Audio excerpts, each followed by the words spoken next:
All right, one of the most frequently asked questions that we get is, what spare parts should I have for my gun? We get a call a few times a month from people, usually people that are just purchased an M60 and are new to them, and they want to know what they can purchase as far as spare parts. So we're just going to do a brief video here on what spare parts you should have for the M60 and why.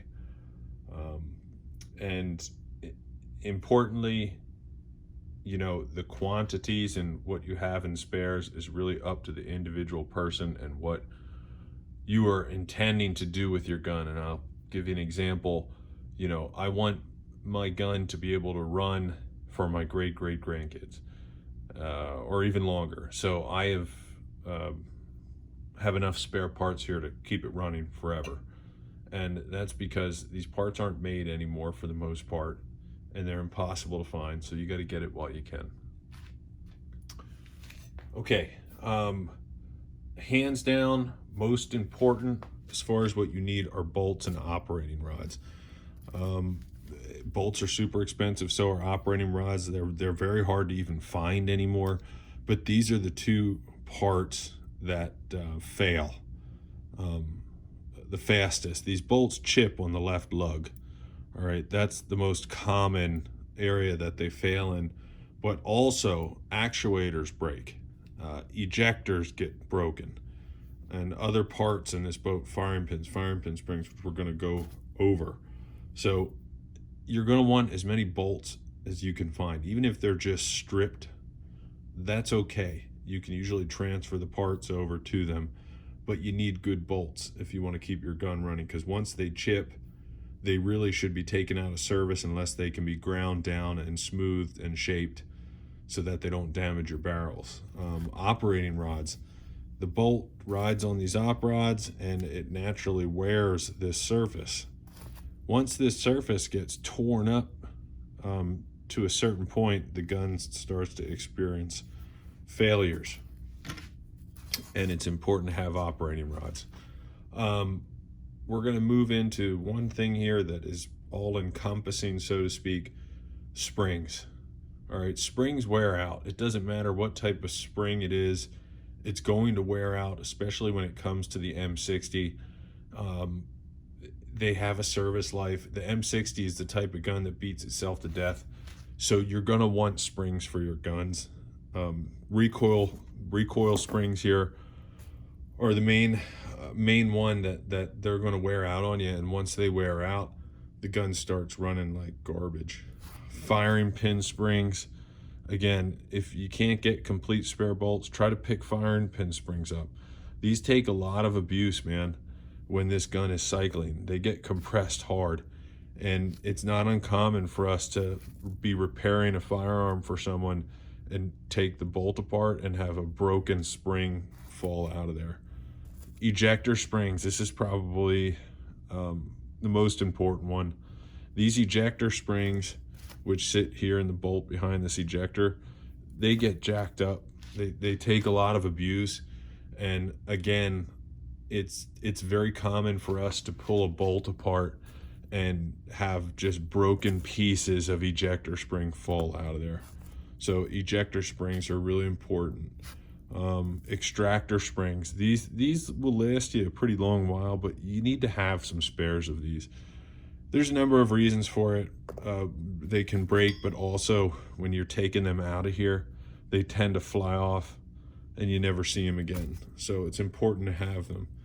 Sear springs, the sear springs that go in your trigger group, same thing. They take a lot of wear and can break and get destroyed over time. So look, without going all day on that, springs are very important. It's very important to have a bunch of spare springs for your gun, because they're going to fail. No matter what type of shooting styles you have, at some point, even if it takes years, they're going to fail. So it's important to make sure you have spares of those.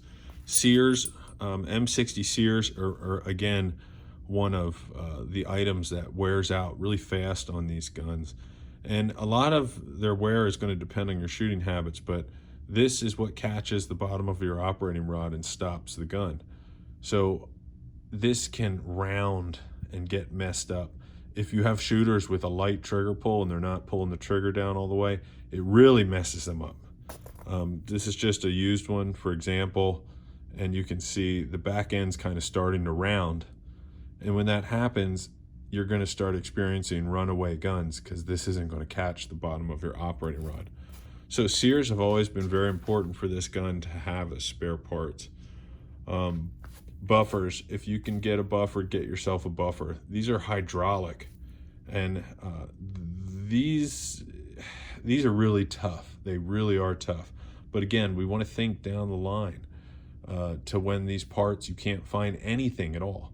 The seals on these get messed up, and the hydraulic fluid leaks out once that happens. Once these get beat down enough, they lose their hydraulic fluid, and then they can't handle the recoil and they go bad. So it's good to have buffers.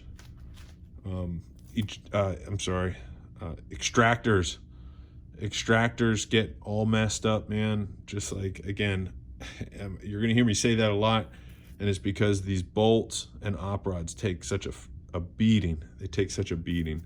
So get yourself some extractors. Same thing with ejectors. These ejectors are hammer in every case. This is a nice new ejector there, you can see. But like, for example, this used one, you can see where it's like mushed, and it's starting to get indented, and this is going to be pretty bad here soon, and it's going to start giving your gun problems.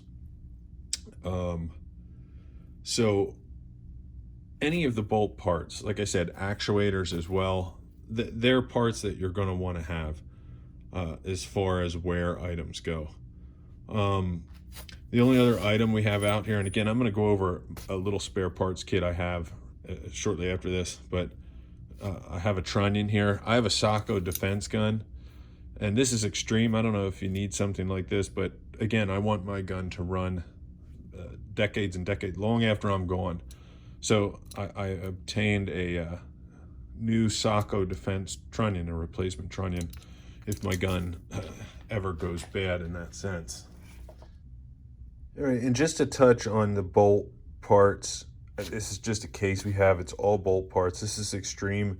I wouldn't say you need this much stuff, but this is just to give you an idea with ejector, extractor, bolt plugs, bolt plug pins. That's something we didn't hit, and they're important because they get lost like crazy. Actuators, firing pins, springs, extractors, ejectors. These are so important here. These small little pieces are your extractor spring detents. Man, these, if I had $1 for every one of these I lost, man. They go flying across the room when you try to clean your bolt. So that's another part that just tends to disappear. But, you know, bolt parts are all very crucial to have spares of. That's usually the culprit when these guns start having problems, bolts and op rods. You want this stuff readily available that you can just grab it and get your gun right back up running if it goes down. I hope this was helpful for those of you that watch these videos. Feel free to check out our website, BeltFeds.com. If you need any of these parts, we do have almost all of them in stock. And as always, I appreciate all of the business and positive feedback that all of you have given me over the years on here.